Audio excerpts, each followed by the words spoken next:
అప్పుల బాధలు వెంటాడుతున్నాయా? అయితే 6 JVR వారి జాతిరత్నాలు ధరించండి. Welcome viewers, welcome to RTC cross roads. ఈరోజు పిక్చర్ 35. చిన్న కథ ఏం కాదు. ఇది చిన్న సినిమాగా మొదలై పెద్ద సినిమా అయి పెద్ద హిట్ లాగా అయిపోతుంది. ఎట్లా అయితే 2023లో బలగం ఒక సైలెంట్ హిట్ అయిందో, వర్డ్ ఆఫ్ మౌత్ హిట్ అయిందో, 2024లో 35 కూడా అంతే. అందరికీ మ్యాథ్స్లో డౌట్ ఉంటే మా వాడికి మ్యాథ్స్ పైనే డౌట్ ఉంటుంది. Minus into minus equal to plus అంటే నాన్న నేను 2 సార్లు ఫెయిల్ అయితే పాస్ అయ్యానా? ఇలాంటి డైలాగ్స్ తోటి మనం అందరం చిన్నతనంలో ఏదో ఒక దశలో పడ్డ ఇబ్బంది అదే మ్యాథ్స్ అనే భూతం. అంటే మ్యాథ్స్ మనం భయపెట్టేసేది ఏదో ఒక టైంలో. సో ఆ మ్యాథ్సే ఒక చిన్నోడి జీవితాన్ని, వాళ్ళ చుట్టూ ఉన్న ప్రపంచాన్ని, వాళ్ళ తల్లిదండ్రుల్ని మేజర్గా ఎట్లా అఫెక్ట్ చేస్తుంది, వీళ్ళు దీంట్లోంచి బయటికి ఎలా వస్తారనేదే సినిమా. ఒక చూడ్డానికి చాలా సింపుల్గా ఉన్న సబ్జెక్ట్. మ్యాథ్స్ అంటే భయం ఉన్న ఒక చిన్న కుర్రోడు దాన్ని అధిగమిస్తాడో అనేది ఒక 2.5 గంటల పాటు, అంటే మనకు స్టార్టింగ్లోనే అర్థమవుతుంది ఈ సినిమా స్టోరీ ఏముంటుంది, ఎక్కడ ఎండ్ అవుతుందని. స్టిల్ ఎంతో ఎగ్జైటింగ్గా 2.5 hours పాటు మొత్తం థియేటర్ని ఎంగేజ్ చేశారంటే that speaks about Nand Kishore, the director writer. ఆయన విజన్ అండ్ ఆయన ప్యాషన్ అండ్ మొత్తం ఆ సినిమా అన్నీ తనే ఎక్కడ ప్రతి ఫ్రేమ్లో కూడా ఆయన కనబడతాడు. ఒక బలగం లాంటి ఇంటింటి కథ ఇది. బలగంలా ఎమోషనల్ హైస్ ఉన్న సినిమా ఇది. ఈ మధ్య వచ్చిన కమిటీ కుర్రోల్లా అందరినీ బాల్యంలోకి లాక్కెళ్ళే సినిమా. తారే జమీన్ పర్ లా స్పెషల్ కిడ్స్, వాళ్ళ special needs and current education system and దాని ఎఫెక్ట్స్ ఆన్ కిడ్స్, ఇవన్నిటినీ కూడా డిస్కస్ చేస్తుంది ఈ సినిమా. ఇది పిల్లల సినిమానే కాదు, పెద్దల సినిమా కూడా. పెద్దల సినిమా ఎందుకంటే పిల్లలకు ఎక్కడైతే ప్రాబ్లం వస్తుందో తల్లిదండ్రులు కూడా దాన్ని ఎలా డీల్ చేయాలి. అందరికీ డీల్ చేయడం చాలా కష్టమేమో, బికాస్ వాళ్ళ మనసులను అర్థం చేసుకోవడం కష్టం.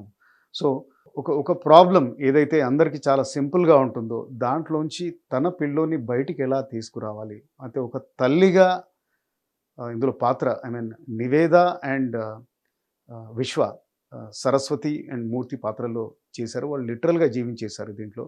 వీళ్ళ మధ్యలో కెమిస్ట్రీ చాలా బాగా చూపించారు పిక్చర్లో. సో ఒక కామన్ మిడిల్ క్లాస్ పేరెంట్స్, విశ్వ బస్ కండక్టర్, ఈమె హౌస్ వైఫ్, 10th ఫెయిల్ తను. ఈ సినిమా చూస్తే మనకు 12th ఫెయిల్ అని హిందీలో ఈ మధ్య వచ్చింది, అది కూడా చాలా పెద్ద హిట్ అయింది, అది కూడా మనకు గుర్తుకొస్తుంది. సో ఎంటైర్ ఎడ్యుకేషన్ సిస్టమ్ అనేది ఎలాంటి ప్రెషర్ పెట్టింది, దాంట్లో ఈ మిడిల్ క్లాస్ పేరెంట్స్ ఎట్లా కూపప్ అవుతారు, ఆ పిల్లోని ఎట్లా అర్థం చేసుకుంటారు. ఎందుకంటే ఈ సిస్టంలో టీచర్స్ కూడా చాలా ఇంపార్టెంట్ రోల్ ప్లే చేస్తారు. ఇందులో చూపించిన క్యారెక్టర్ ప్రియదర్శి ఎవరైతే ఉన్నారో, చాణక్య అని, ఈ పేర్లు కూడా బాగా పెట్టారు. తల్లికి సరస్వతి, ఫాదర్ మూర్తి. చాణక్య అంటే తెలివిగలవాడు, బట్ ఆయనకు ఎంపతి, ఎమోషన్స్ ఉండవు. సో ఆయన మూలాన కూడా వాళ్ళ కొడుకు సఫర్ అవుతూ ఉంటాడు. ఈ సిచ్యువేషన్లో ఒక 10th ఫెయిల్ అయిన లేడీ ఎలా తన కొడుకుని with the help of Gautami, ఆమె కూడా చాలా ఇంపార్టెంట్ రోల్ ప్లే చేసింది, ఎలా తను తీసుకొస్తుంది, ఈ సిచ్యువేషన్ నుంచి బయటికి తీసుకొస్తుంది, తన కొడుకుని సక్సెస్ వైపు నడిపిస్తుంది అనేదే cinema. Nivetha Thomas the amazing role ఈ పిక్చర్లో. ఆమెకి ఐ థింక్ ఆమె క్యారియర్లో ఇప్పటి వరకు వచ్చిన పాత్రలో this will be one of the best role. ఎందుకంటే మనకి గ్లామర్ హీరోయిన్ లాగానే తెలుసు చాలా సినిమాల్లో. అండ్ ఫస్ట్ టైం ఒక ఇద్దరు పిల్లలకి తల్లిలాగా ఆమె రోల్ చేసింది. And amazing. ఆ డెసిషన్ కూడా తీసుకోవడం అంత ఈజీ కాదు. అండ్ కొన్ని సీన్స్లో ఎక్కడైతే తన హస్బెండ్ ఒకసారి తన్ని ఎప్పుడు ఏమనని హస్బెండ్ కూడా చిరాకు పడతాడు, నీతో మాట్లాడనంటాడు. ఆ సీన్ ఒకటి ఉంటుంది, ఒక 1 minute పాటు. ఐ థింక్ అమేజింగ్ ఎక్స్ప్రెషన్స్, తన సైలెన్స్, తన ఐజ్, అంటే మొత్తం తను అంటే ఆ పాత్రే కనబడుతుంది మనకు. చాలా అవార్డ్స్ కూడా రావచ్చు తనకి ఈ సినిమాతోటి. అలాగే క్యాస్టింగ్ అనేది ఈ సినిమా చిన్నదైనా కానీ దీనికి పెద్ద స్ట్రెంగ్త్ ఏంటంటే స్టార్ కాస్ట్. లో బడ్జెట్ సినిమా, చిన్నపిల్లల సినిమా అయినా కానీ నివేద, దెన్ భాగ్యరాజ్, గౌతమి, ఇలాంటి స్టార్స్ తోటి కాస్త మనకి ఆ సినిమాకి ఒక వెయిట్ వస్తుందన్నమాట. అండ్ పిల్లలతోటి తీయించడం కూడా అది చాలా అమేజింగ్ జాబ్, అంత ఈజీ జాబ్ కాదు. అందులో కిరణ్మయిగా రోల్ ప్లే చేసిన అనన్య ఎవరైతే ఉన్నారో చాలా వండర్ఫుల్గా చేసింది. ఆమె ఏజ్కి, తన ఎక్స్ప్రెషన్స్కి ఆ రోల్ని క్యారీ చేయడం అనేది చాలా డిఫికల్ట్.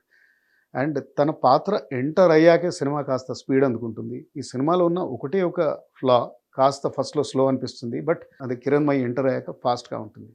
సో పాజిటివ్స్ అంటే పిల్లల మధ్యలో ఉన్న రిలేషన్, ఆ ఈక్వేషన్స్ అవి ఇవన్నీ ఎమోషన్స్ అని చాలా బాగా చూపించారు. అందరూ కూడా కాసేపు ఫస్ట్ హాఫ్ అంతా కూడా లిటరల్గా మనం చైల్డ్హుడ్లో ఉంటాము.